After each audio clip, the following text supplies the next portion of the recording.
আসসালামু আলাইকুম, welcome back to Meheri's mom kitchen. কেমন আছেন সবাই? আশা করি ভালো আছেন। আল্লাহর অশেষ রহমতে আমিও ভালো আছি। বন্ধুরা, ফিরে এলাম নতুন আরও একটি রেসিপি নিয়ে।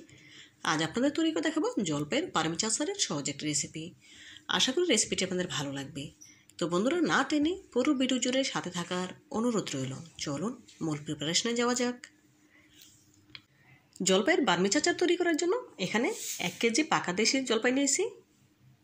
দেখে বুঝতে পারছেন জলপাইগুলো একদম দেশি পাকা। এখন এই জলপাইগুলোকে খুব ভালোভাবে ধুয়ে নিতে হবে। আচার তৈরি করার জন্য প্রথমে চুলে একটি প্যান বসিয়ে নিয়েছি। দিয়ে দিচ্ছি 1/4 কাপ সরিষার তেল।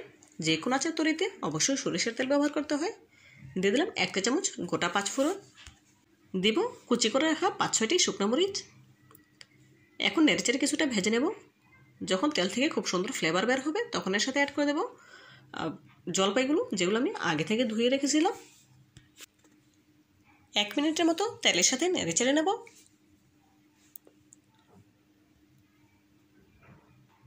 এই পর্যায়ে দেব 1/2 চা চামচ হলুদের গুঁড়া, 1/2 চা চামচ লাল মরিচের গুঁড়া, 1/2 চা চামচ জিরা গুঁড়া, পরিমাণ মতো লবণ। এখন সবগুলো উপকরণ জলপাইয়ের সাথে নেড়েচেড়ে নেব। ঝালটা আপনারা আপনাদের স্বাদ মতো দেবেন। যে যেমন ঝাল খেতে পছন্দ করে সে অনুযায়ী দেওয়ার চেষ্টা করবেন। এখন ঢাকা দিয়ে রেখে দিলাম। দেখুন কিছুক্ষণ পর ঢাকা তুলে একটু নেড়ে দিচ্ছি, যাতে করে সবগুলো জলপাই সমানে সেদ্ধ হয়ে যায়।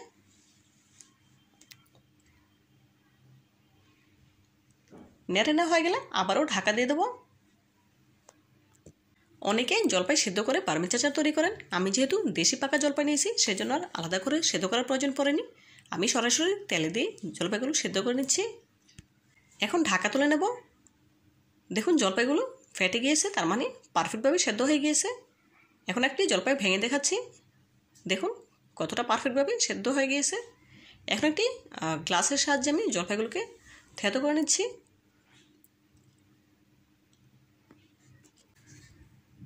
দেখুন বন্ধুরা, খুব সহজেই কিন্তু গ্লাসের সাহায্যে জলপাইগুলো থেতো করে নেওয়া হয়ে গিয়েছে, দেখেই বুঝতে পারছেন। এখন এই জলপাই থেকে বিচিগুলো তুলে নেব। একটি চামচের সাহায্যে জলপাই থেকে বিচিগুলো তুলে নিচ্ছি।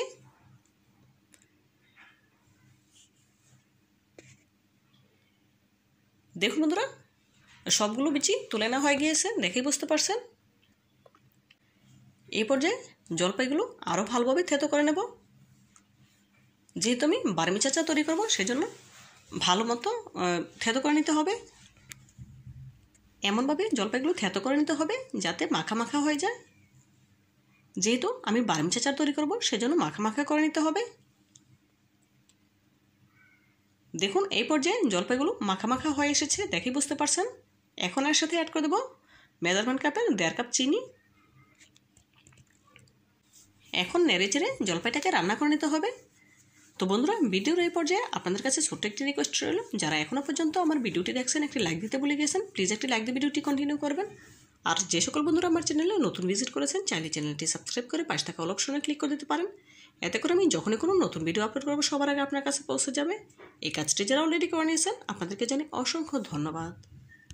দেখুন বন্ধুরা, প্রথম অবস্থাতে আমি 1.5 কাপ চিনি অ্যাড করেছিলাম, পরে মনে হলো আরও কিছুটা চিনি লাগবে, সেজন্য আরও 1/2 কাপ চিনি অ্যাড করে দিয়েছি। এখন নেড়েচেড়ে জলপাইটাকে পুরোপুরি রান্না করে নিতে হবে। নাড়া কোনোভাবেই বন্ধ করা যাবে না, এতে করে প্যানের তলায় লেগে যেতে পারে। দেখুন আমি অনবরত নেড়ে রাখছি। দেখুন নাড়তে নাড়তে জলপাইয়ের কালারটা কিন্তু অনেকটাই চেঞ্জ হয়ে এসেছে, দেখে বুঝতে পারছেন।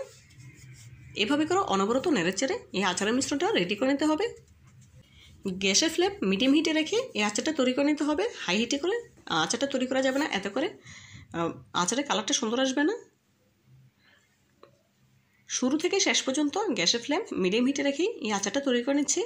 দেখুন বন্ধুরা, এই পর্যায়ে মিশ্রণটা কিন্তু পুরোপুরি ঘন হয়ে এসেছে, দেখে বুঝতে পারছেন। এখন আমি গ্যাসের ফ্লেম অফ করে দিয়েছি।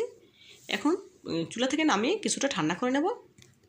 আচারটা যখন ঠান্ডা হয়ে এসেছে তখন আমি হাতে কিছুটা আচার নিয়ে এভাবে মুঠো করে বলের আকারে শেপ দিয়ে নিচ্ছি, দেখে বুঝতে পারছেন আমি কিভাবে করছি। দেখুন বন্ধুরা, আচারের বল তৈরি করে নিয়েছি, দেখেই বুঝতে পারছেন বলটি কতটা মসৃণ হয়েছে। এখন একটি সার্ভিং প্লেটে তুলে নিচ্ছি।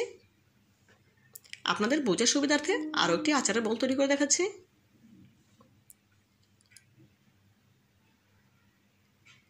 একই প্রসেসে সবগুলো আচারের বোল তৈরি করে নেব।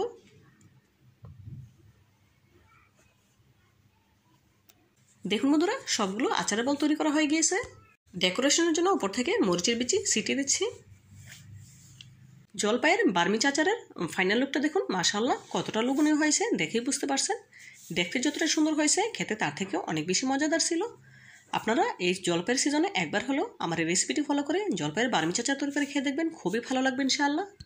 আমার এই আচারের রেসিপিটি আপনাদের ভালো লেগে থাকলে প্লিজ লাইক কমেন্ট এবং শেয়ার করবেন, আর আমার চ্যানেলটি সাবস্ক্রাইব করে আমার পাশে থাকতে একদম ভুলবেন না। আজকের মতো বিদায় নিচ্ছি, আল্লাহ হাফেজ।